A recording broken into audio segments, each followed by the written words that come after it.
Today's topic is Intro to AI.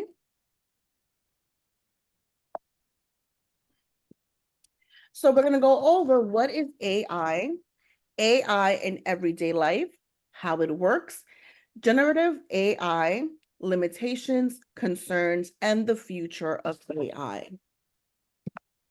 Going over the discussion questions. So AI has been around for a while, right?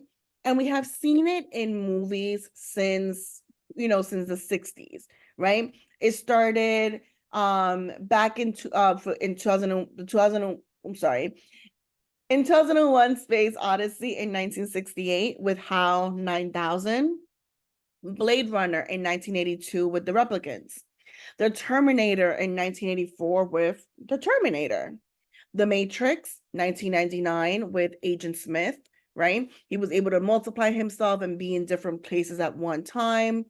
Iron Man in 2008 with Jarvis, right? So the question then is, what is AI?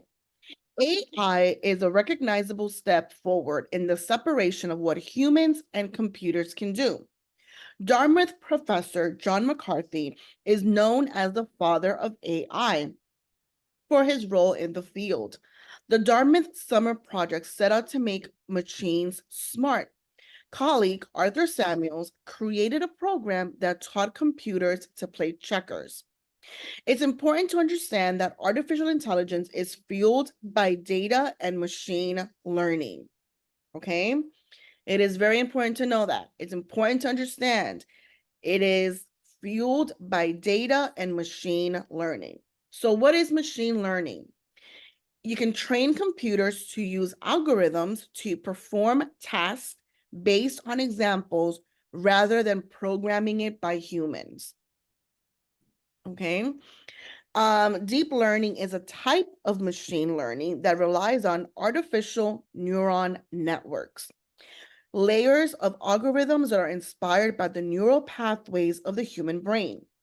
These artificial networks learn from large language models, LLMs, which is a fancy way of saying data.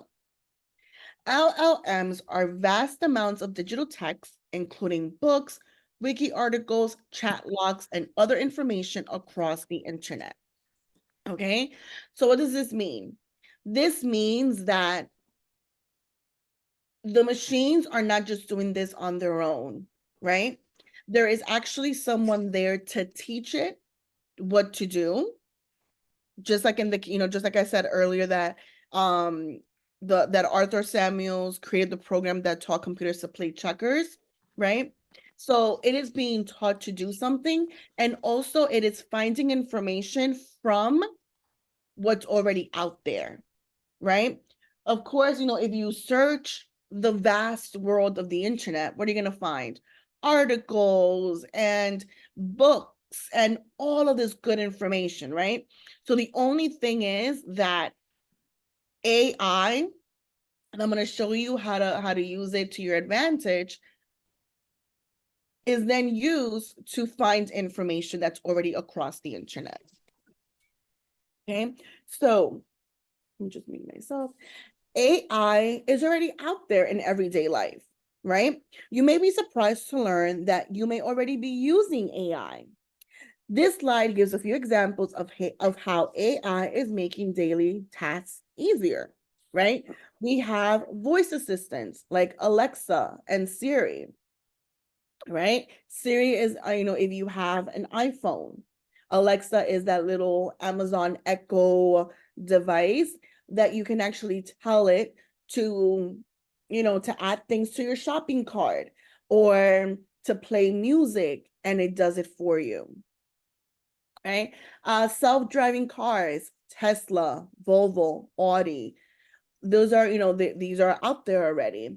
Chatbots that provide 24/7 customer support, right? So if you go to any website, let me see, I think I think for many is like the like shopping, if it's, Home Depot, Lowe's, Macy's, like websites like that, they're gonna have chat box. And what does a chat box do? It's that little box that appears on the side that usually says, how can I help you? Right? Or if you have any questions and it's already after after their office hours or whatever it is, right? Let's say they work, a store's main offices are open until 5:30 in the afternoon, right? If it's 7 o'clock at night, you can still go to the website and try to find information about, let's say, your order or anything like that, because the chat box provides that customer support for you. In your email, you're able to filter out spam emails, right? Gmail learns what emails are junk, either by what you have made it, or what you have made in the past as junk, or let's say Wanda receives an email that 50 other people received, and let's say 49 out of those people marked those emails as junk already. Gmail is going to be like, I think Wanda's going to put this a high probability that Wanda's going to put this in the junk folder as well, right? So it just does it for her. So it does filter out, spam emails, and many other email servers are doing this as well. And also emails have predictive text, right? When you start writing an email, and it's, when you start writing to whom, and then in light letters, it might say, it may concern, and you just press enter or return, and it types it out for you, right? So it kind of already knows exactly what it is that you're trying to write. It is also being used in industries that are currently using AI include e-commerce. This is how companies suggest other products to you when you're shopping online. Have you seen it in, like when, let's say like you're on, let's say again, Macy's.com, and you are looking through shoes. And if you choose a pair, let's say you click on a pair of shoes that you like, if you scroll all the way to the bottom, or sometimes like in the middle of the page, it might say, hey, other people who looked at this, or you might also be interested in these other shoes. Or maybe, what about these jeans? Because other people who liked these also did this, right? National security. Maintenance of software and facial recognition software, and agriculture. AI analyzes weather patterns and forecasts for planting schedules, can help determine the best times to plant, and as a combination of AI and robotics, helps farmers harvest crops faster and more efficiently than human laborers can, right? So that is how it's being used in everyday life now. Something to think about, right? So how does it work? The purpose of this slide is to demystify what artificial intelligence is. Okay, it requires both human programmers and human oversight. Okay, it is fueled by algorithms. Oversight, an unintentional failure to notice or do something. Please remember to mute yourselves, okay? It requires both human programmers and human oversight. It is fueled by algorithms, massive amounts of data, and repetition. So imagine everything that has been created on the internet over the years that is freely accessible. These systems have access to all of that information and are able to process it very quickly. Okay, so what are algorithms? So let's say you are on social media, and I like to use that as an example, because let's say that you are on Instagram, right? You're on Instagram and you are continuously searching for funny videos, cat videos, pets, anything like that, right?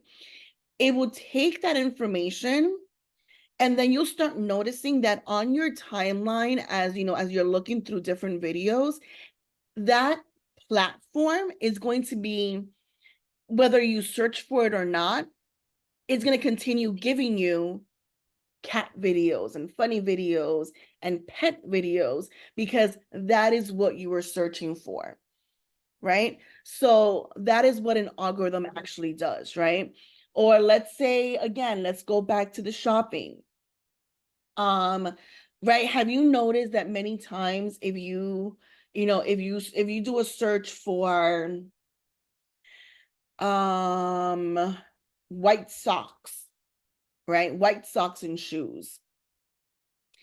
If you continuously search for white socks and shoes, it doesn't matter what other website you go to, whether it's social media, whether it's, let's say, DSW, whether it's Home Depot, anything like that. On the side or in the website itself, you're going to see announcements and ads and things that are geared towards white socks and shoes. Okay. So that is that is like the easiest way that I can, that I can help you define what algorithms actually do, right? And as I said before, AI requires massive amounts of data. And what do we have on the internet? Exactly that. We have hundreds and hundreds and thousands of different websites that relate to different topics, right? So if you want to find some information, all you have to do is just go on Google or Bing or whatever other search engine you use, and it will find that information for you, right? It will give you all of the information, right, that's related to that topic on a Google search, right? But I'm going to show you in just a minute how it can actually be used to sort of condense that information, how AI can help condense the information that you can find online, right? It learns from repetition, right? It takes data and finds patterns. If your sales patterns show that shoe sales correlate to sock sales, your AI system might recommend socks to anyone shopping on your site for shoes, right? So again, it is not going to be, in this example, I think I mentioned it later on in the presentation as well.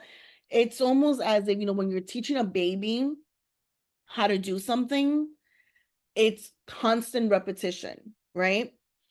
If you wanted to say something, it will, like, you have to repeat mama, mama, mama, and then it would actually learn it, right? And then it would actually know, okay, this is mom, this is mama, right? If it has to do with teaching AI what a mother looks like or a mama looks like, it would have to be different pictures of what a mother looks like, whether it's the hair, the skin, the eyes, anything like that, right? So it learns from repetition. And again, it takes the data and finds patterns to that, to that, whatever it is, that information, right? So there are two different kinds. Well, there's different kinds, but I'm talking about two different kinds in generative AI, right? So generative AI is a fancy term for AI that is capable of creating things, right? So nothing it's creating is truly novel, as it's taking words, ideas, and images that already exist on the internet. Remember, AI is taking information from the internet and creating something or writing something for you. So one of them is an open AI, that's Chat GPT. And I'm going to show you how it works in just a second. And then the next one is Dolly, right? And you can use the same account for both of these, different websites. For example, with ChatGPT, you give it an example, right? Explain quantum computing in simple terms, right? what it does, it's going to find information related to that topic and give you an example of what it is or write something for you in that sense. Of course, with the limitations is, remember, it is searching information that's already on the internet. Remember that not everything that's on the internet is true or correct, okay? So it's up to you to, if you use it for certain, for you know, to a certain extent, you might have to do some extra research, right? And then with Dolly, it creates images from what you ask it, right? For example, an Andy Warhol style painting of a French bulldog wearing sunglasses. And it did just that, right? And for Dolly, so for OpenAI ChatGPT, it is completely free. You just have to create an account to join and access it. For Dolly, you can use the same information to log in, but to use it, you have to buy credits to create any type of art, okay? So openai.com is the website.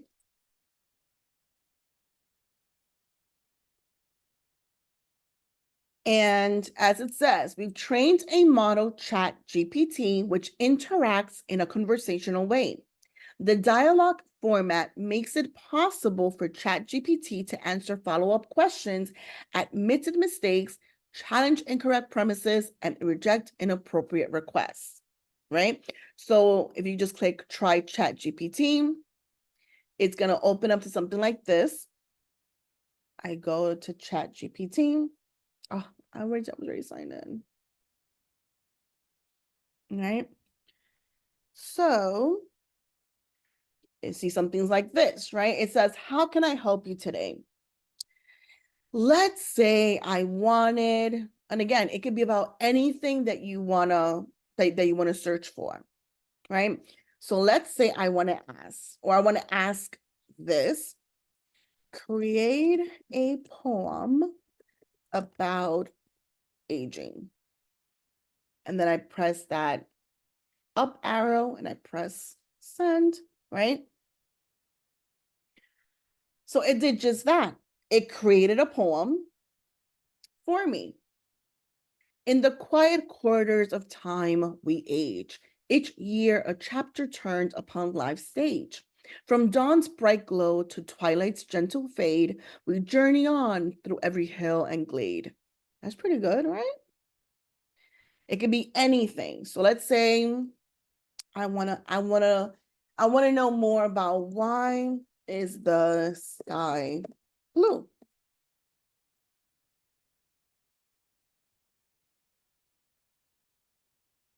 And in just seconds, it wrote something out. It says the blue color of the sky is primarily due to a phenomenon called Rayleigh scattering. That's pretty cool, right? It gave me the information in just seconds. But again, remember, this information is already on the internet. The only thing is, how correct is it, right? So this is, again, ChatGPT. The other one is Dolly. So with Dolly, again, you need credits to create any type of art. It says Dolly 2 is an AI system that can create realistic images and art from a description in natural language. So again, just like just like in the PowerPoint, it said, someone wrote an Andy Warhol style painting of a French bulldog wearing sunglasses, and it did just that, right? So we don't have any credits right now. So let's go to follow on Instagram to see what other people have created. Oh, it locked me out. Okay, let's see something. Okay. So, right, so these are images that other people have created, right? Look at that, right? Someone maybe wrote paper, birds, flying in a colorful sky. Who knows, right? And these are the images that it can be anything that you can think of, right? Anything that your mind can think of, it can create a picture of it. Okay. Are there any questions about any of these two or anything that I've spoken about so far before I continue?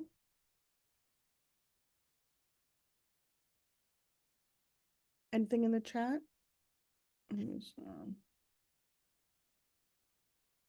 There's nothing in the chat. Dee was asking timeline. I wasn't sure, Dee, if you want to unmute yourself and ask that question. You was asking about timeline. What is a timeline? Timeline of what? I'm sorry. Like timeline of how AI is going to expand? Is that what it is?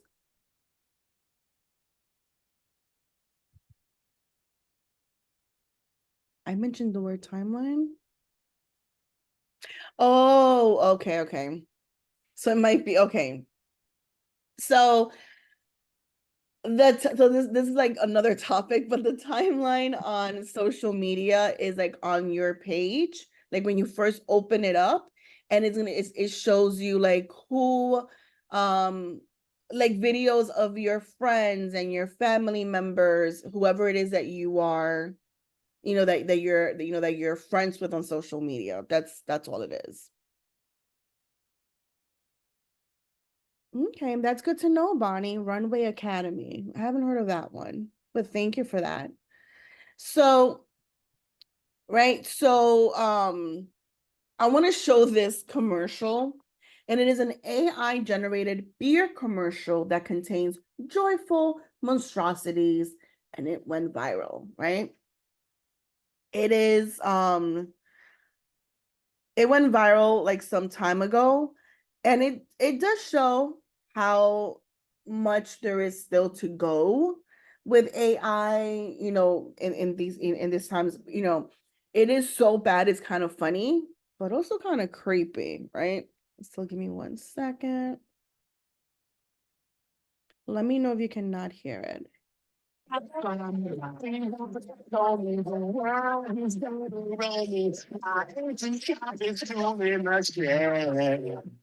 She was looking kind of down with her finger, machines carving out on her forehead.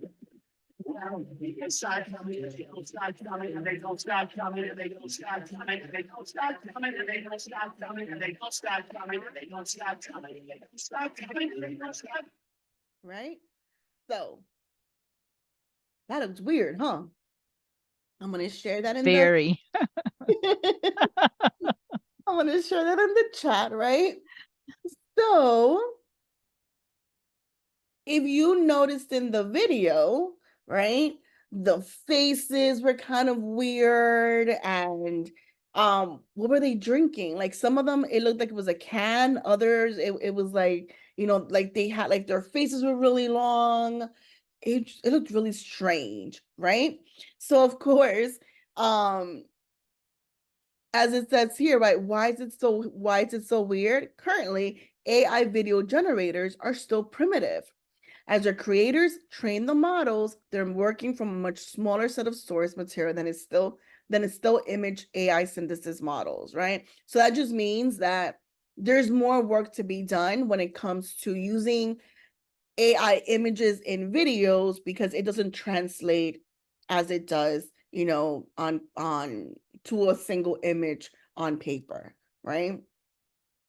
The next one is a Chinese AI news anchor that works 24 hours a day, 365 days a year, right?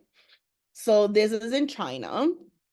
And it is an artificial intelligence powered woman that delivers news, right, in the place of a person. Let me see if we can hear. 你好，我叫任小荣，我是刚刚入职人民日报新媒体的 AI 数字主播。我擅长学习数千个真人主播，教给我专业技能，我不知疲倦，365天24小时。 So that one looks a little bit better, I would say, right? But you can still notice that it's almost like a robot, right? The mouth didn't move the way a person's mouth moves, right? So this is how it's being currently used, right? ChatGPT, Dolly, and some creations of a commercial of some sort, right? So now we're going to talk about AI and web browsers. So Google's AI tool is called Gemini. All you need to do is sign into your Gmail account to have access to it. And you can ask it again, any question that you want.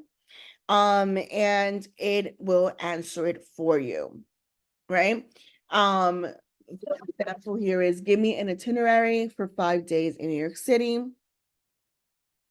And then it actually, from the searches and all of that other good stuff, it says 5-day itinerary, day 1, downtown Manhattan and Battery Park, right? So it gives you a rundown of whatever it is. And the next one is Microsoft has Copilot. It is incorporated into Edge browser, and you can access from any browser as well. So this is Gemini. I'm already signed in to my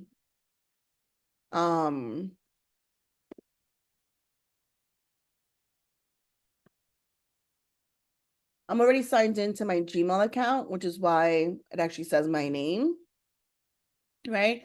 But here it says, help me, these are like prompts, right? Help me pick a movie to watch based on a genre, come up with a product name for a new app, write a product description for a new type of toothbrush, give me ideas for what to do with what's in this image, right? Your conversations are processed by human reviewers to improve the technologies powering Gemini apps. Don't enter anything you wouldn't want reviewed or used, right? So let's put in the prompt again in Gemini. Why is the sky blue? And I just press enter. And as you can see, it's using different words to describe the same thing that I asked in ChatGPT, right? It didn't say the word, what was it, rally? It says the reason the sky appears blue has to do with how sunlight interacts with our atmosphere. Sunlight itself isn't just one color. It's actually a mixture of many colors that we perceive as white light, right? So the explanation here is kind of is different, right? And is also kind of longer as well, right? Let's see. Poem about aging. And then that little arrow pointing right is the enter button. So this one starts it as, the mirror shows a face well worn, a tapestry of lines that tell, of laughter's joy and sorrow's tear, the passage etched in every year. That's kind of nice too, right? Right? And as you can see, this one's a little bit longer as well, right? So this is Gemini. Again, you do need a Gmail account to access it, okay? Many of the there is another web browser here, bing.com, that has the AI option. And as you can see, right, I put in bing.com and there is an ask me box, and then right next to it is that little thing here, or here, ask Copilot, right? And of course, you need to be signed in to an email account to access it, right? So let's say that I don't know how I wrote this, right? It says, give me a grocery list for a seafood dinner that isn't too spicy, right? Let's see. Poem about aging.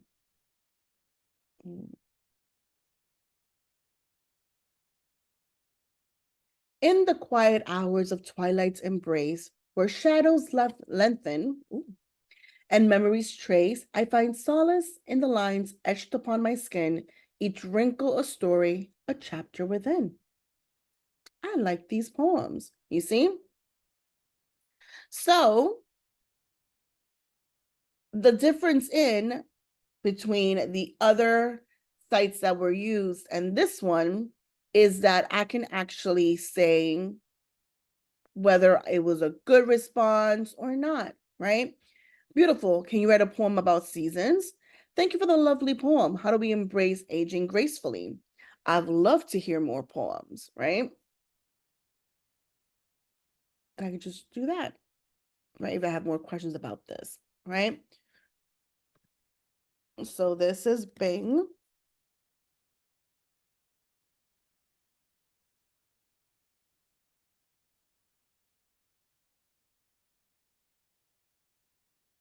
Okay, so, right, AI and web browsers. And I think I saw something in the chat. Give me 1 second.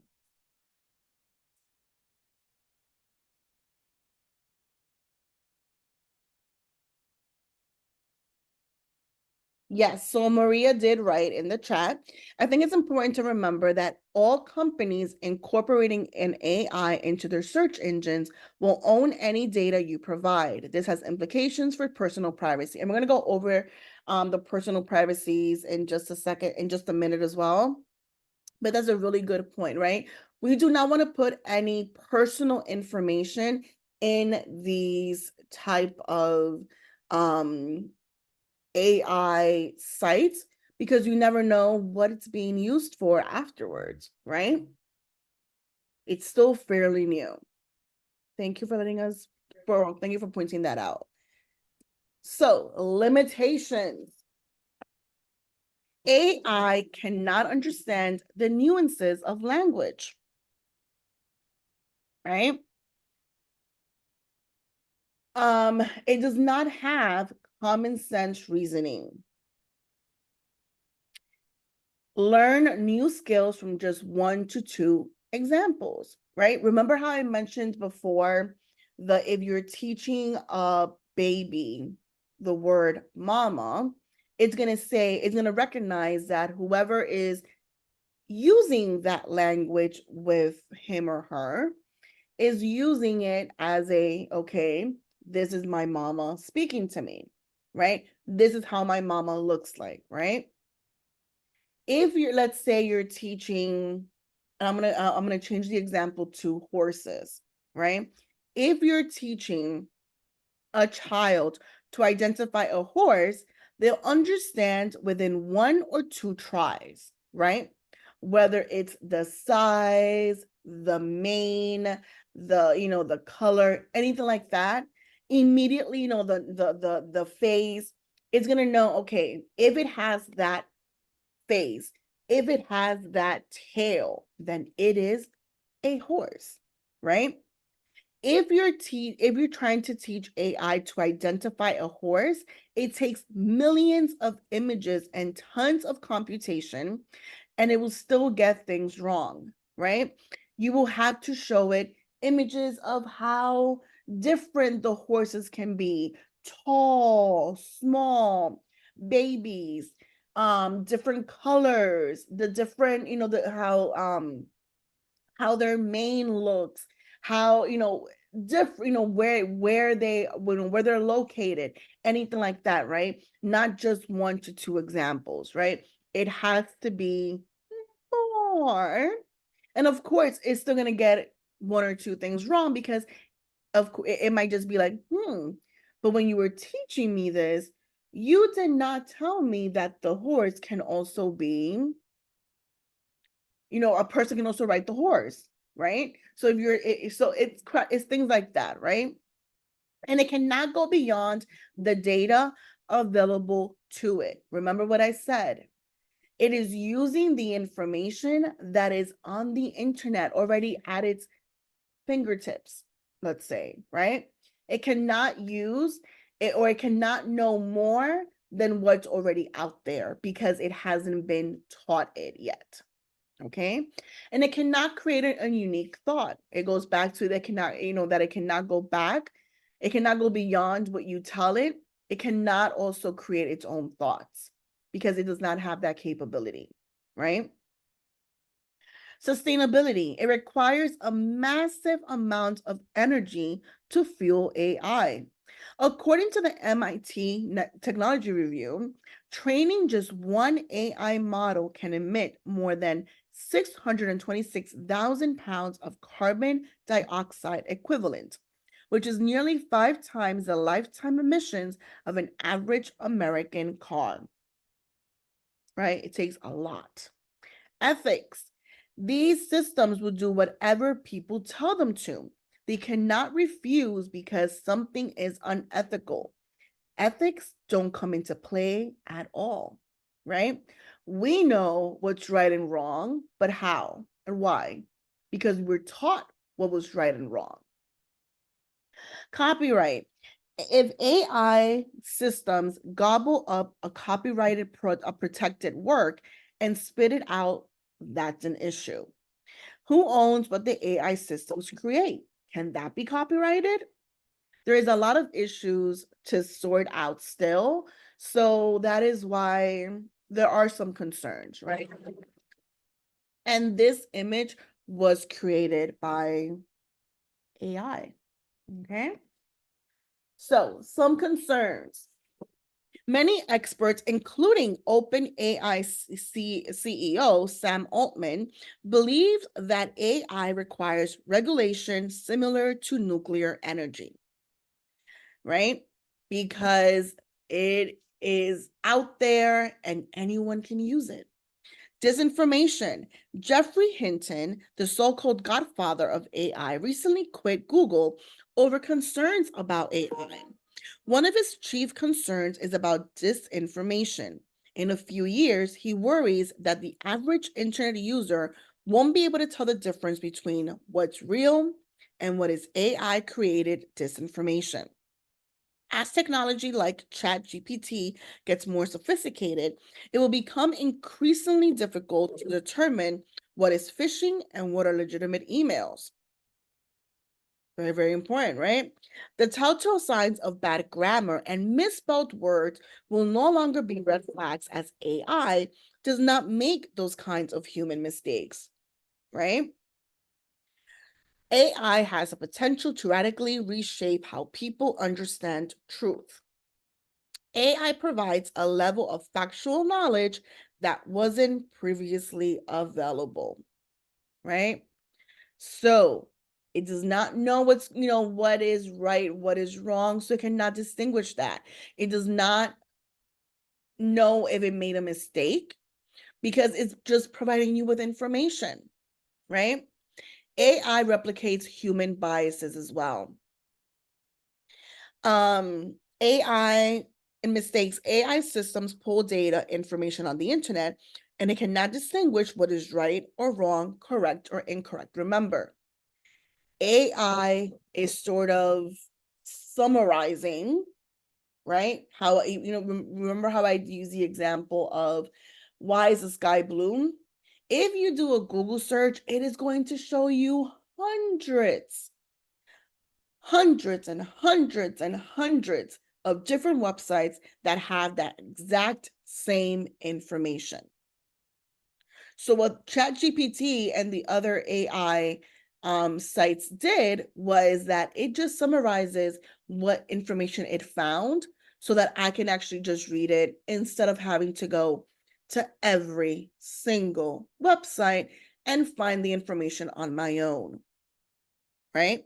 So does it know that if if let's say Wanda says, you know what, I know science and I want to share what I know with everyone. So she creates a website and she just starts, and it's about anything, right? She just starts talking about the sky is blue because when it rains and the rain hits the pavement, that goes up into the clouds, and then that's why the sky is blue. Of course that's wrong, right? But will ChatGPT or any other AI system know this, right? It does not know what's right and what's wrong. So it's up to you to then go in and find the information, right? And that is why, I don't know if you have heard, but it was something that was like really used. Well, it's still being used, but it was like all over the news last year. With college professors and high school professors, um, complaining because their students were using different forms of AI to create their papers. So when they would actually go in and check the work, they'll be like, wait, this does not even sound like you, right? It does not sound like a person wrote it because it does not personalize it. And the information was not what they had discussed in class or the book, right? So things like that. AI cannot do what humans do. Um, think about the ways you think about information that is presented to you on the internet and how to determine if what you're reading is right, is true, and accurate, right? There's many ways that you can look and you can find information and be like, wait a second, that's not, I know for a fact that this is not true because this is not what I've heard in the past, right? Bias, because humans have biases. These get baked into the information that is available on the internet and are replicated by AI systems. Again, remember, if Wanda did, created a website, then that information might possibly appear in whatever's being searched for in a sentence or two, right? Most experts agree that AI is in need of global regulation. Experts liken it to a nuclear arms race and it will need a similar international coalition to regulate this technology. Similarly, global leaders must come to an agreement on best practices for risk management and safety protocols. There was an open letter signed by 1,000 tech experts, including Elon Musk, that calls for a pause to develop shared safety protocols, something that everyone should abide by. Otherwise, government-issued moratorium is called for, right? So, a letter from AAAI, the Association for the Advancement of Artificial Intelligence. That's a long name. This letter reiterates the great value and potential of AI while calling attention to the risk companies and academic researchers, right? Collaboration among government, tech industries, and academic researchers is very, very important. Government intervention, best practices for risk assessment, regulate applications. In the tech world, provide academic researchers with access to corporate AI models, resources, and expertise, right? And transparency about tech that private companies are developing. Share info on its safety, reliability, fairness, and equity, right? So they just want it to be transparent so that whoever uses it can actually know this is what's going on and this is how it should be used. And it cannot be used for, to rule the world, let's say, right? So these are the things that are being asked for in this open letter. And of course, it's still up in the air about what's going to happen.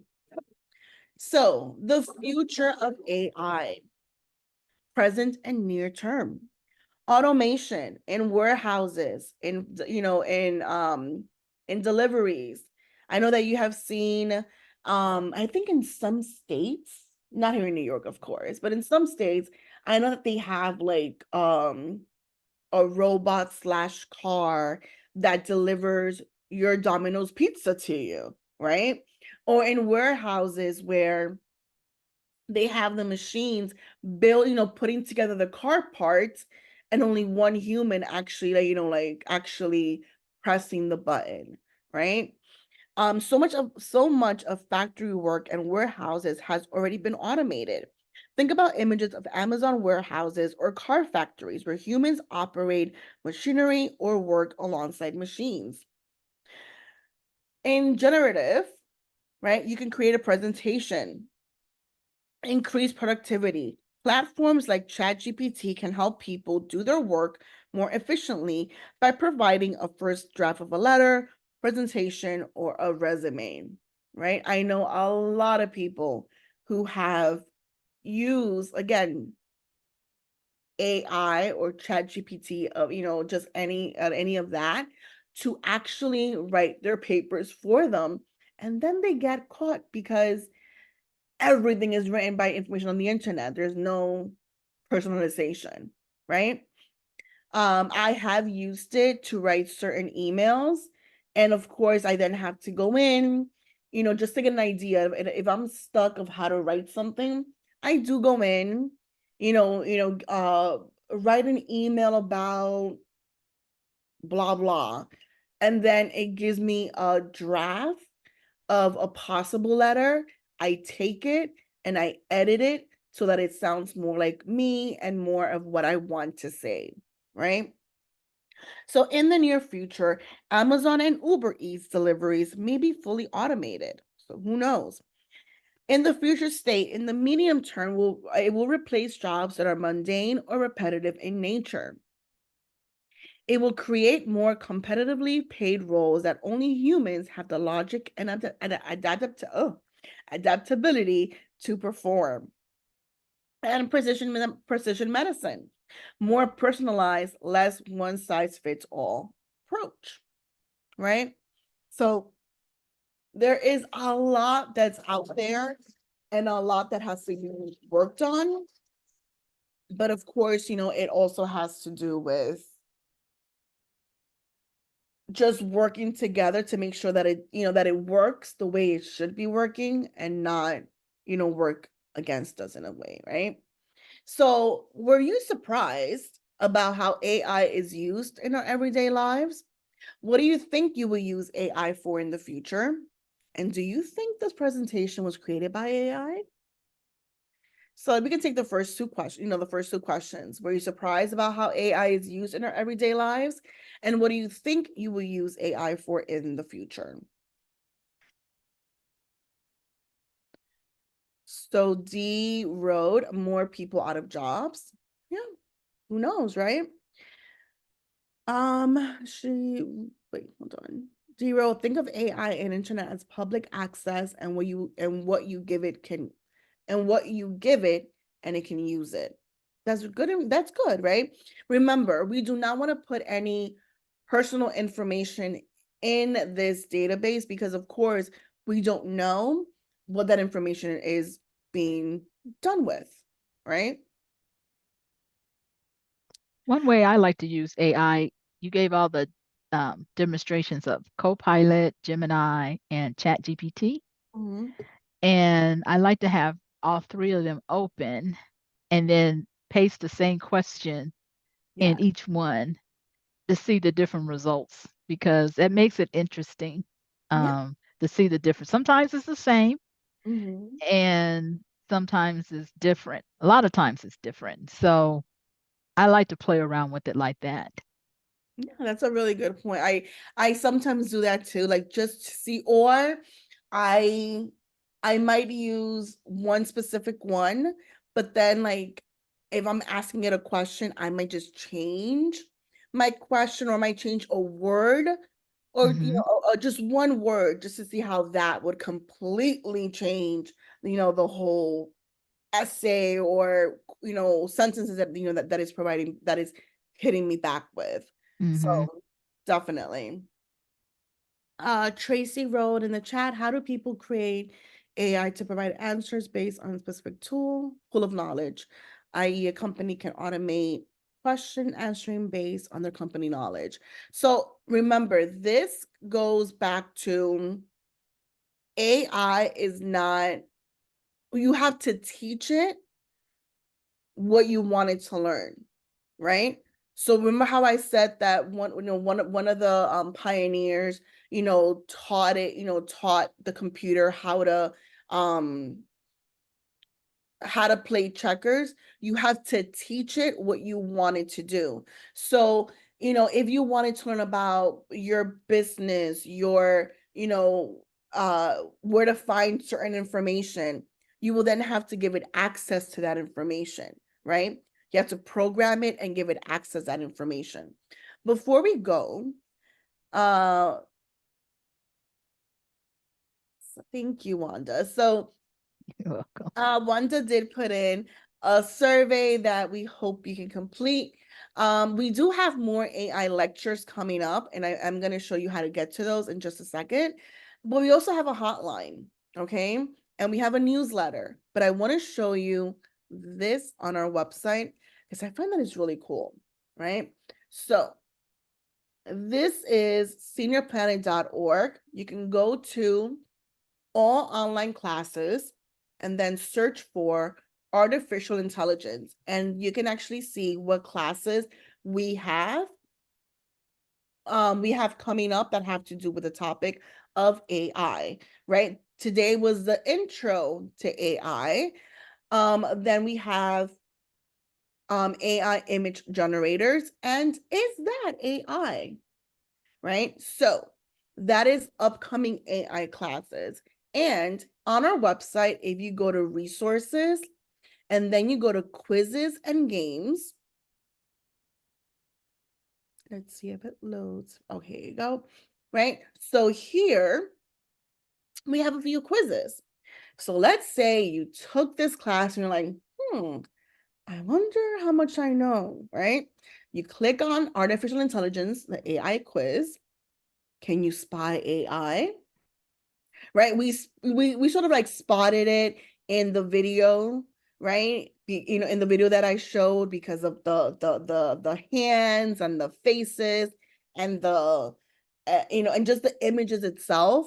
And then I know that's I think it was Dee pointed it out in the Chinese anchor woman that the mouth didn't really go with what was being said, in the video. Right? So these are just, right? So here, these are AI generated images, right? Select the AI generated image. And you can actually see this one.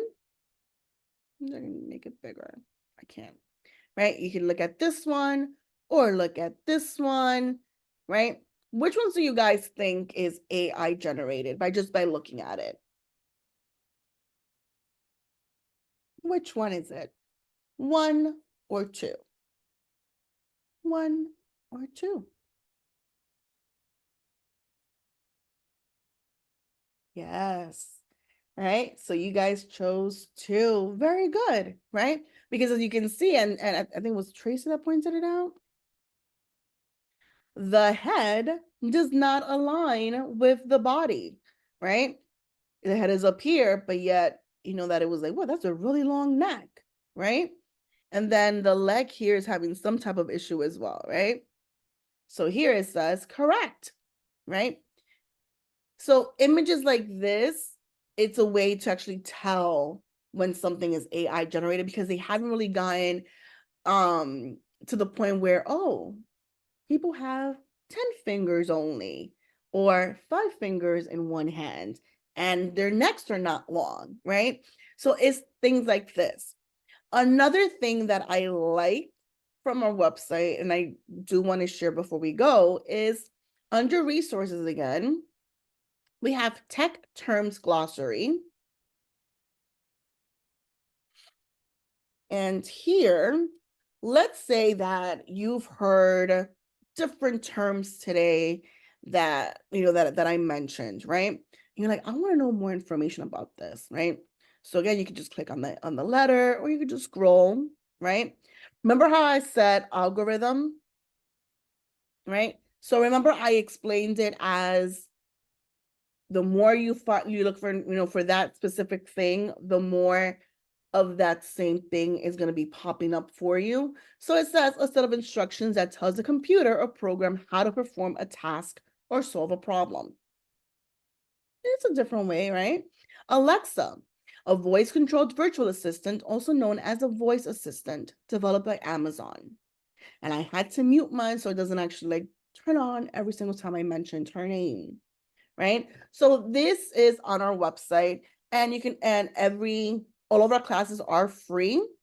All you have to do is just find them, and if they're today, you just click, let's say right now, getting started with Zoom demo. You just press on that join, on that red join button, and that will take you straight to Zoom to join that class.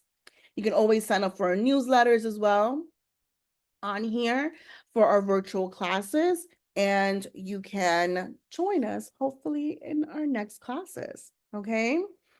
Thank you so much. Are there any last questions before we finish? I want to mention the hotline too. Yes. Oh, yes. So we do have a free hotline. It's a national hotline, and it's open from Monday through Friday from 9 to 8 Eastern time. And you might want to avail yourself to that. They'll ask or answer any type of technical question that you may have. And I even found out today that they've helped someone with their printer. So if you have a question with your printer, they may be able to help you with that. Yeah. If you have questions about, which AI browser, you might have a question about which AI browser is the best, or how do I know, or how do I know that the information that I'm looking for is correct? We can always help you out with that as well. Okay. Monday through Friday, 9 a.m. to 8 p.m. Eastern time. Any questions about our programs that you may have, how to join a class, anything like that, you can always call, and we are there to help you. The number is 888-713-3495. It is all in the chat. I know that I included a lot of links and information in the chat, also the handout as well. If you want to save the chat, there is a way to do so. If you open up the chat, depending on the version of Zoom that you have, there's going to be 3 dots. Anytime you see 3 dots anywhere on your devices, it always sends for a menu. So it's either going to be on the very top, 3 dots, or in the very bottom next to the icons there. When you click on that, one of the first options should be Save Chat, and that will save your chat to your computer. Okay. If you're watching this and not from a computer, there is no way to really save it unless you do a screenshot of the chat. We can always call the hotline as well and let them know, like, hey, I would like to know what the links were, please. Okay. So it was a lot of talking, a lot of information, but thank you so much for joining us. And of course, we hope to see you in other classes, and just keep learning. Okay. Thank you, everyone. Have a great rest of your day. Bye, everyone.